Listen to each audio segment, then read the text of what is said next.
Let's talk about limited English proficiency. We'll go through this term really quick. It refers to a person who's not fluent in the English language. It's generally a term that's used by the language services departments in hospitals and also by interpreting agencies that provide professional interpreters.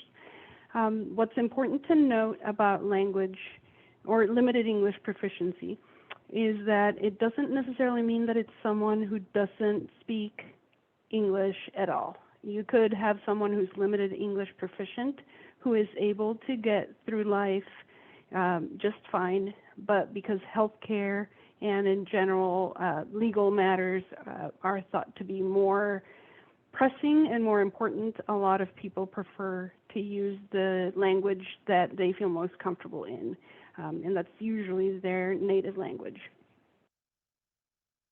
We are going to talk a little bit about the Tri-County area, which is the area that our agencies are serving and are located in. We are focusing on the Latino and Hispanic population, mainly because that is the largest segment of non-English speakers in our counties. We see that Spanish is usually the language that's the majority language in the non-English speaking languages. But it's also important to note that there are other languages that are represented here in our community, including Native American languages and indigenous languages that we could find in Latin America. The countries of origin for a lot of our clients and patients are generally Mexico and Central America, other South American countries. So there is a strong influence of Mexican Spanish, Central American Spanish here in this part of the world. Let's talk a bit about cultural beliefs and language and how those two interact. So the definition of culture is the customary beliefs, social forms, and material traits of a racial, religious, or social group. This is important to take into account when you're providing care to patients or clients because their culture and their language come together to create a specific set of health beliefs. And this is really important for care providers to understand, mainly because we need to know as providers what our patients may be feeling, what they may believe.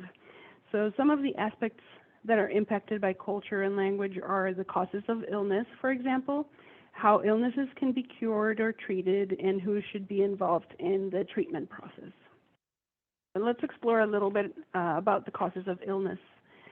In the Latino population, mental illness in general, this is just a generalization, but of course there's always different points of view. But for the most part, mental illness is not necessarily viewed as something in and of itself. The way that mental illness manifests itself, the physical symptoms is usually what is tended to and is treated, so a lot of it is viewed as a physical ailment as well. There is an emotional and spiritual component to illness.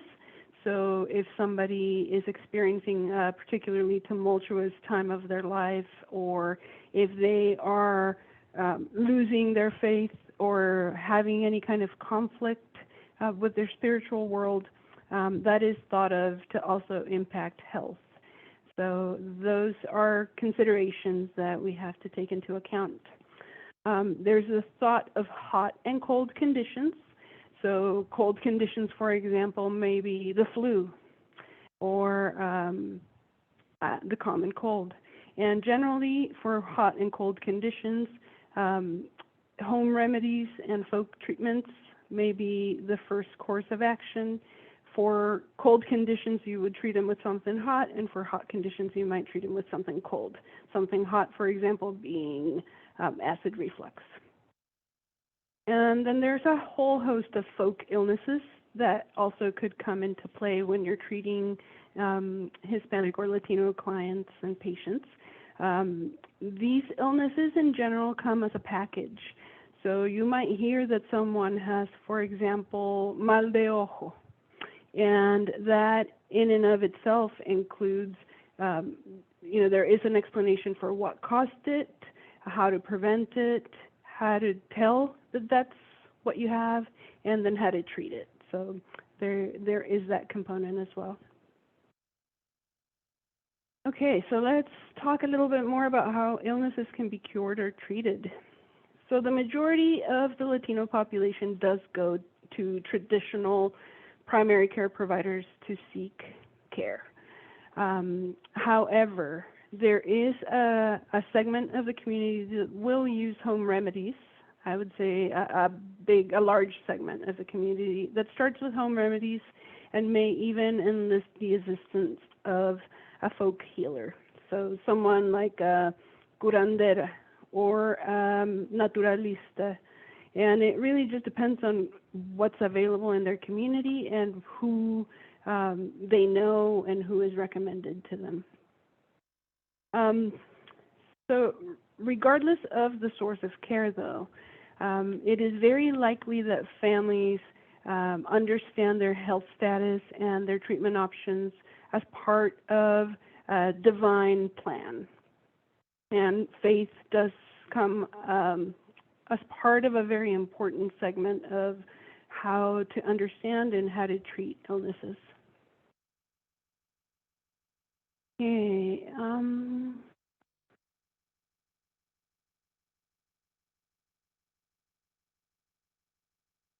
All right. So let's talk about who is involved in the treatment and the process. Family involvement is extremely common. This has to do with the way that the family unit works and the society in general is connected. Faith and church are typically really powerful sources, mostly for hope and strength. So when somebody's dealing with a serious illness, for example, they may rely on their faith to get through the difficult parts of things. Some patients prefer home remedies, like I mentioned before, and they may do that before they go see a primary care physician. So for those of us who are involved in prescribing and in really creating a plan of care for patients, it's important to recognize that the person may not necessarily disclose all of this, but they may be using herbal medicines. They may have obtained a medication from their neighbor who gave it to them because it worked for them when they had a similar symptom. And then if they did go see a doctor, they may also have the medications that their doctor prescribed. So it's important to really get a full understanding of what sources of treatment they have sought out. Okay, so culture and health beliefs. Like I mentioned, the Latino and Hispanic population shares a strong familial bond, and also religion. A segment of the population, especially younger generations, may not be as religious as in years past, but that continues to be a strong part of the culture. So a lot of people may not necessarily consider themselves religious, but they are culturally religious because the language, the culture, the traditions are really centered around a lot of religious observances and rituals. But it is important to note that we are talking about a Latino Hispanic population that is not homogenous. So we are talking about people who come from different countries, and each country has their own cultural beliefs. They have their own cultural customs. They don't necessarily subscribe to the same belief systems, but they do share some things in common. For example, there's a term called familismo. This describes the importance of family at all levels. And the needs of the family in general take precedence over the needs of the individual. This includes the sick person. So oftentimes you may see family members who are having a hard time dealing with an illness, a serious illness or a terminal illness, and the person who is ill will do what's best for the family unit and not necessarily worry about their own comfort and their own best interest. There's another term, personalismo. This is the concept of mutual respect and mutual trust building. This is very important for the Latino community. In Spanish, there are ways to make language more formal and more familial, more, familiar language that you could use with people that you have a certain rapport with. It's important to observe those types of differences. Jerarquismo is another concept, and this refers to the hierarchy. The culture is very hierarchical, so there is a respect for authority. People who hold a certain title or a certain level of respect within the community will be listened to. Presentismo is another one, and this is the emphasis on the present. So not thinking so much, for example, about what the future may be, and really thinking about what they're experiencing at this moment. And one important thing that is important to also mention is espiritismo.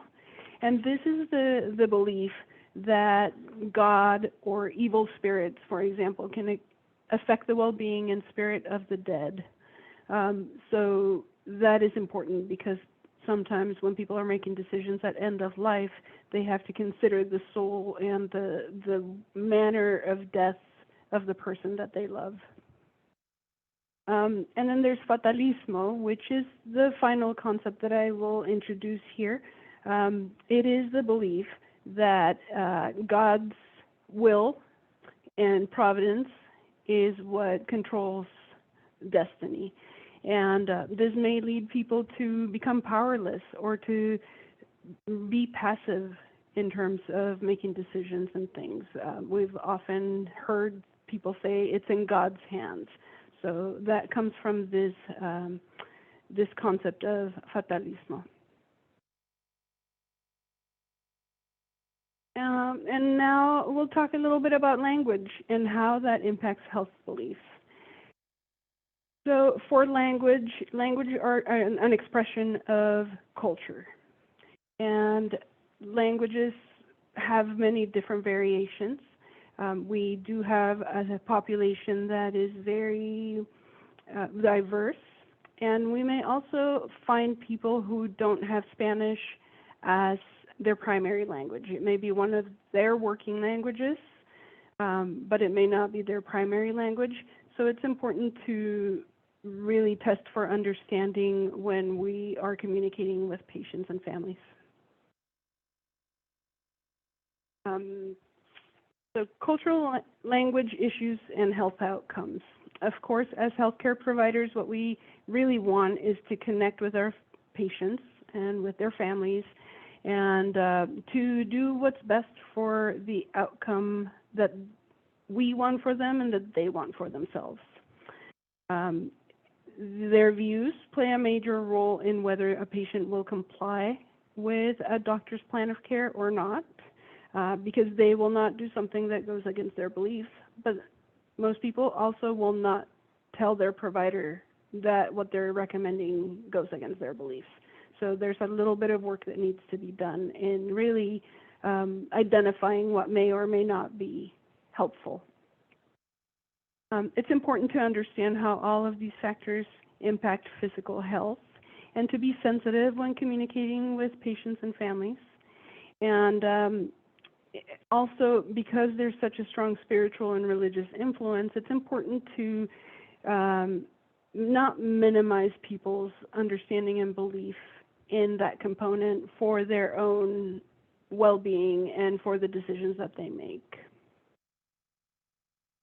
Okay, so specifically, we will focus on talking about serious illnesses and about death and dying. In the Latino community, it's not a taboo subject per se. It is, however, a family affair. If you're talking to someone about death and dying, there is an aversion to making decisions. There is a belief that talking about it may bring death on more quickly than it would come otherwise. And some of these beliefs may seem superstitious to an outsider, but in general, the community doesn't like to talk about death and dying. There is not a lot of emphasis on creating plans or making any arrangements to prepare for someone's death. However, once somebody has died, the Latino community is beautifully equipped to deal with grief. So there are a lot of rituals, a lot of things that happen. Families come together. There are religious aspects to the grieving process. The whole family is involved in the grieving process. Children are not kept from these rituals. They're encouraged to join. And there is a belief that people, the living, will take care of the souls and of the memory and of the legacy of those who came before us. So it's important to include them in those rituals because they will be the ones paying tribute to their ancestors as time goes on. So some considerations as care providers that we should pay attention to. Building rapport, I cannot emphasize how important that is. There must be trust and respect in that provider-patient relationship. If you don't have that, you don't have anything. It's very, very important. A lot of the time, building rapport in the Latino community and in the culture, getting straight to business is considered rude. So making sure to have an exchange of pleasantries beforehand would be important. Getting to know the people as individuals. In general, the Latino community expects their healthcare personnel to be personable, to treat them with dignity, with respect. There is a history, just in general, with the Latino community of being very sensitive to differences in care that they may receive, whether it be because of economic reasons or because of their nationality or the language that they speak. So making sure that we are honest and open and patient and understanding is very important. It goes a long way. And it's also important to involve the family. And especially within the context of death and dying, the family, if the family unit is here in this country, oftentimes, a lot of people don't have the support that they would otherwise have at home. But if they are here, they need to be involved, and oftentimes they want to be involved. So that is a component that we have to make sure that we pay attention to. And then just a note on certain things may be resisted. They're just culturally not necessarily viewed as something that people typically do. In general, people like to keep the body of the deceased as complete as possible. Finally, just some important things to discuss to gain a better understanding of where your patients coming from is asking them how they view themselves and their illness and their health issues and how they understand them. That will help us as care providers to really meet the patients where they're at. And also not being afraid of incorporating any folk medicines or healers that they may want to involve as part of the treatment plan and the healing process. Other considerations, and this will be, we're almost at the end here. We need to make sure that we understand what the level of acculturation and adherence to norms is for each patient and family, because not everybody follows everything as closely as I've explained. We also need to make sure that they understand the healthcare system and how it works. Oftentimes, immigration status is a concern. Sometimes insurance coverage is something that they have not attained or really worried about because they have not used the healthcare system in the past. And we also need to be understanding and try to figure out what their prior experiences with healthcare providers have been in the U.S. If they've had a negative experience, then the next person who sees them has to ensure that they do build a strong connection with the patient so that the healthcare outcomes improve. And then one last comment about different care providers. In general, in Latin American countries, you may find a doctor, a nurse. You don't have a lot of the other professions that we see in the United States. Nurse practitioners, for example, physician's assistants, medical assistants, things. We have a lot of healthcare personnel in the U.S. that doesn't necessarily exist in other parts of the world, and it's important to create a connection and explain what the role of this person is. Some final recommendations. Take cues from the patient and family. Every family and every patient is unique. Approach with curiosity and an open mind. Enlist the help of an interpreter early on. And identify what language needs and cultural beliefs this particular patient and family have. Get on the same page with the healthcare team that is involved. And the interpreter also, it's important to note that the interpreter is part of the healthcare team. So involve them in interactions and in plans and team discussions and debriefing. Thank you very much. I'll stop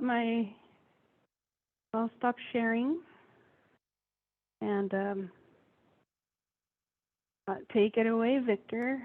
Unless there are any questions that you'd like me to answer, or we could wait until the end. Thank you, Sherry.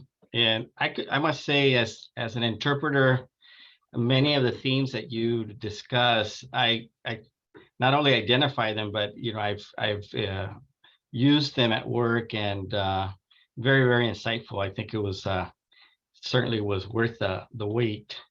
But let me share my presentation now. Thanks again. Here we go. All right. Everybody could see my presentation now, I assume. All right. So I hope I shared a link through the chat. I hope everybody was able to see it. And it's a link to the California Healthcare Foundation, which has another PowerPoint that's more exhaustive for interpreting, and it discusses a lot of the simple mechanics of interpreting.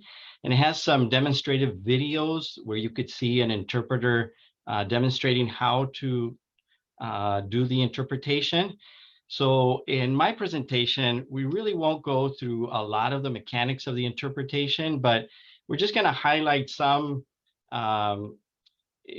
points that are not very intuitive sometimes, and providers may think, well, something went wrong, but we really couldn't identify it. And I think that if you want to learn more about, if you're in your journey where you still need to learn more about the mechanics of the interpreter and how to use them, you can go to the website that I shared, and it's going to give you a lot of greater context of the role of the interpreter. And our basic 3 objectives today will be to talk about interpretation in the context of the pre-session, the session, and then the post-session, really. And in that picture, I don't know why that provider is smiling, but that was the best picture I could get demonstrating palliative care. But anyway, I think this is pretty intuitive. Include the interpreter as part of the palliative care team, right? The second point during the session is that the interpreter is not just interpreting, but they are responsible for the management of the flow of communication. So many times in the back of their mind, they're asking themselves, is this really working or not? And if not, what do I need to do? And of course, the post-session, many times the interpreter is not invited to the debriefing, and oftentimes has to debrief by themselves or with their team, or sometimes just doesn't have the benefit of debriefing. So like we said in the pre-session, if the interpreter is part of the palliative care team, then that's very helpful. But why isn't the interpreter usually considered part of the palliative care team? Well, one of it is because interpreting has become transactional, right? You really don't have to worry about the interpreter until it's time to speak to the patient. And generally, in many disciplines, that's okay, right? Because if you're going to do a consult, a specialty, a test, an IR, something, you just need to give the interpreter some brief context and pretty much they're ready to go. And so since many times providers don't think of the language needs until they're already there with the patient. And obviously, we know that in some settings, some disciplines, you're setting yourself up for a bad outcome, especially in palliative care, and other disciplines could be mental health issues, right? And the interpreter, once they're done, they're dismissed. Sometimes they're on the phone or video, and you think, well, we really can't have a debriefing with the interpreter there, so they're let go.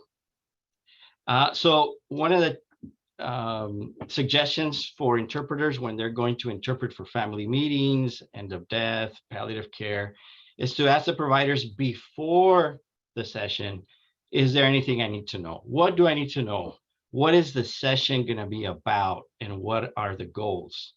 Right? That way, the interpreter can anticipate some of the barriers. The interpreter can also see the communication styles of the providers, and maybe even perceive the communication style of the patient, right, or the family. And this is very helpful for them to get ready for the encounter. And I must say, sometimes since there's a team of palliative care, you might be the doctor, the palliative care nurse, the social worker, and sometimes the meeting has different goals for different people. And that could be very confusing to the interpreter if they are not privy to the information. So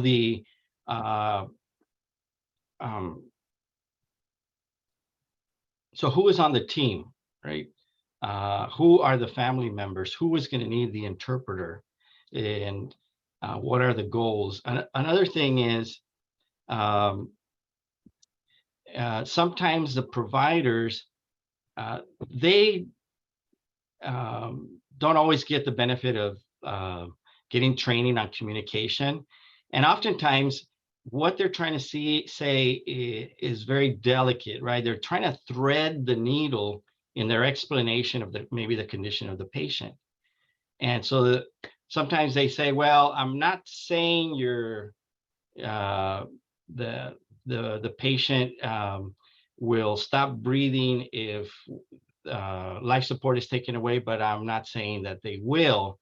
And I'm not saying that they are going to live for a couple of months or a couple of weeks. Well, you're not saying a lot of things. What the interpreter needs to know is, what are you saying? See, and if it's not specific, then the interpreter doesn't really know what the goal of the provider and the communication is. And they could really, really lead to confusion. During COVID, much of the interpretation was done over video or telephone remotely. And, that's probably not the best situation, but that's what we had during COVID when somebody was going to pass away, or they needed to have end of life conversations because the family could not be here. But this is also another thing that the interpreter needs to consider. What modality are they going to use to interpret? Right? Are they going to talk consecutively, which means everybody takes a turn and then has to wait for the interpreter to speak? Or can they interpret simultaneously? And the providers many times say, oh yeah, I want them simultaneously because that's going to shorten the session.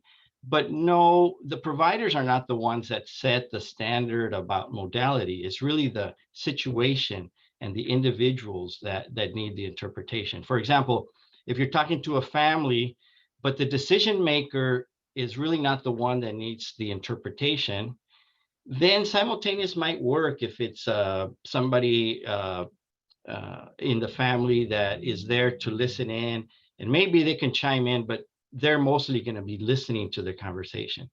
But if the person that the meeting is for the decision maker, they have to hear and respond to all of the questions and all the statements. So that has to be consecutive, right? So many times the interpreter has to make the decision of, is it going to be simultaneous or consecutive? Also keep in mind, if the session is going to have an interpreter, it's going to add to the length of the session. That's pretty intuitive. So those are some things to expect before the session. During the session, remember, one of the main goals of the interpreter is to manage the communication. And oftentimes there are limitations because of the physical space they're in, the members that are going to be there, how they express themselves, and the topic is just going to be a charged session because of the emotions of the realization that their life is going to change, the family I'm talking about. And also, sometimes the participants will also be bilingual, right? They won't only speak English, but they'll also speak the language, the secondary language or the target language. And oftentimes that could get very tricky because they don't give the interpreter enough time to interpret what was just said, because they understood what the question was or what the comment was, and they want to respond right away. And that can also be very confusing because people want to talk all at the same time and reply to the answer right away because they understand the question. But that's something the interpreter needs to also manage. And also, one of the things that is not intuitive when you talk about interpretation is that interpreters deal with meaning, not words, right? So it's not word for word. And that's how we train, right? Many times, some of the activities we get for interpreting is to say the same thing in a different way, in the same language. Why? Because that helps our mind to analyze conversation and to be able to extract the meaning. So this may give some limitations or may seem like the interpreter has made some mistakes. And for bilingual individuals, they might think, oh, the interpreter was not doing a good job because they missed information. Well, we have to be careful about that. And one of the examples I put here is hospice, right? The provider might have said, well, we recommend hospice for the patient. And then the interpreter doesn't use hospicio in Spanish. And then some of the bilingual people will say, oh, he didn't use hospice, right? Not knowing that they could have been on purpose, right? Because in Latin America and Mexico, the word hospice has a negative connotation. And the interpreter might have perceived that and chose not to use a word, but extract the meaning of hospice, modify it in a different way, right? Another limitation, because interpreters deal with meaning, is sometimes spiritual care, right? Palliative care, end of life, hospice really is one of the only disciplines where interpreters are called on to participate in interpreting in spiritual care. So it's very unique. Now, spiritual care oftentimes includes a recital, scripture, and some other rituals, and they're frozen language. You can only say it in one way. In other words, in English, you can only say a Our Father prayer in one way, right? And if you try to interpret it and extract the meaning, the patient will understand, I understand the meaning, but you're not reciting the Our Father correctly. And that has been some of the feedback of some interpreters. They say, oh, the patient told me I didn't know the prayer. And I said, well, that's true. So with language, sometimes that happens, right? Also, stress and emotion can have an effect on the interpreter. and the way they say things, right? Because even though the provider might be telling the patient, um, you're not going to get better, you need to prepare for end of life, it is not the provider telling them. It's not coming out of the provider's mouth. It's coming out of the interpreter's mouth. And sometimes that also has an effect on the interpreter, because we are the ones that inform the patient, right? And sometimes that can cause vicarious or secondary trauma to the interpreter, because even though everybody is in the room, the information is being channeled through the interpreter. And that's another reason why we need to make sure that the interpreter is also included in the debriefing. One other note about spiritual care, um, there may be some limitations also, because some interpreters might consider it a violation of conscience. Many times it doesn't happen. Interpreters interpret, um, and they just consider it part of the role. But if some interpreters consider that interpreting for a prayer makes them participate in some form of worship, it may violate their conscience, and we're okay with that. But once again, if we prepare for that, if we know ahead of time that that is the goal of the encounter, then interpreter services or the interpreter can alert the providers, and we don't have to have that issue, right, where the interpreter is feeling that their conscience is being violated because of that. Now, one thing that Cherie touched on was culture. And yes, culture does play a big part of communication. Uh, it's true that in Monterey County, for example, 60% of the population self-identify as Latino or Latinx.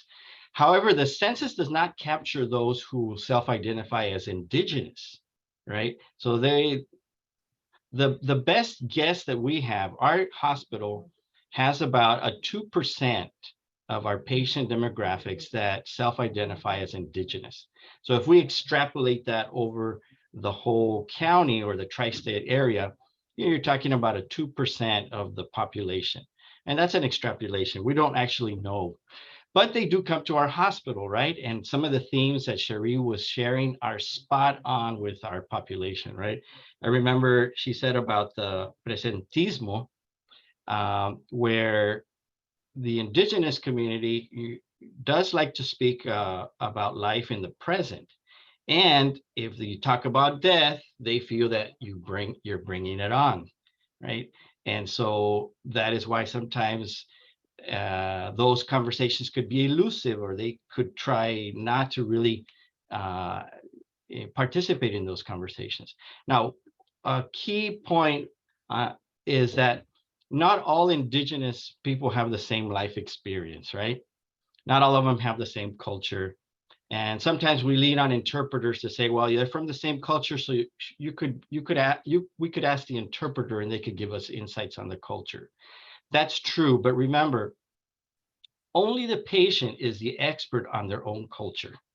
So as we've gained some insights with Cherie's presentation, with our own interactions with patient and interpreters, we might see some of these points come up. And so we need to ask about them, not presume that, yes, because they're a Mixteco family, then they probably don't want to talk about death. No, that's not necessarily the case, right? The interpreter then can be used as an identifier of a potential cultural conflict or cultural need instead of the expert. And that way the provider still is in charge of the conversation and the direction of the decision making and treatment. I think that's really all we got time for. But the post session allows the interpreter to also be part of the debriefing.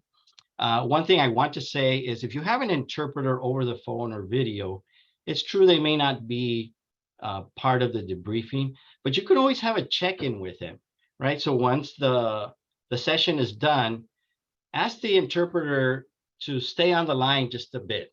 And maybe one of the providers can have a quick check-in. Hey, thank you for the interpretation. How you doing? What do you think about the session? And maybe allow them to talk 2-3 minutes. That may be sufficient for them if they're over the phone. If you perceive that maybe the interpreter, you're still unsure, they mentioned something that you picked up on and thought they may need a follow-up, that's okay, because if you let interpreter services know, or if you're working through a certain vendor, they have ways to be able to know who the interpreter was and maybe follow up with them on that. The last thing I would say is, many times in the debriefing, we want to give feedback to the interpreter, but we also want to be modest and allow the interpreter to give feedback to us, right? Because sometimes that can be the way that all of us can work better as a team to be able to best serve our patients. And that's it. Thank you. And hopefully we have a couple of minutes for questions. Yes, thank you, Victor and Cherie. It's time to ask questions. If you have, please feel free to use the Q&A section at the bottom of your screen. If we don't get to all of the questions, we can also use them as feedback and for a second webinar related to topics we cover today. So, so any questions?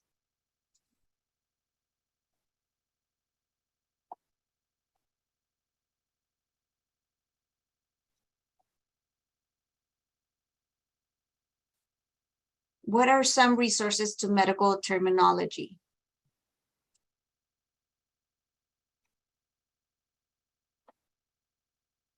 I think we do have, I think if you go to the California Healthcare Foundation, they may have some medical glossaries specifically for palliative care, especially if you're an interpreter and you want to learn a little bit more about the medical terminology related to palliative care. How many different indigenous populations are there?